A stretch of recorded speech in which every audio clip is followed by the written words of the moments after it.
திருஷ்டிங்கிறது 100% உண்மையானது. பாருங்க, இப்போ லக்னங்கள்ல ராசி கட்டம் 12 இருக்கு. அதுல சரலக்னம்னு சொல்லுவாங்க. சரலக்னம்னா மேஷம், கடகம், துலாம், மகரம். இந்த லக்னங்கள் 4 லக்ன சரலக்னங்கள்.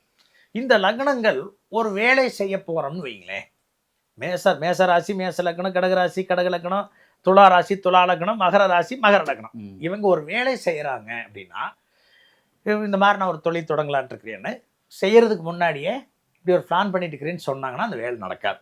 ஓகே, அது தடையாயிரும். சொல்லக்கூடாது சொல்லுவாங்க. அது சர உதயம்னு பேரு.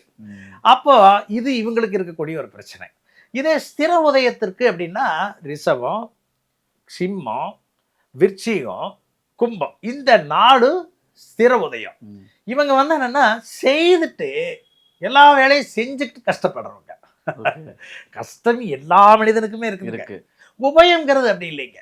இவருக்கு நேரம் எதுக்கு அந்த வாடிக்கையாளர் வகையிலேயே கஷ்டத்தை படுத்தி விட்டுற.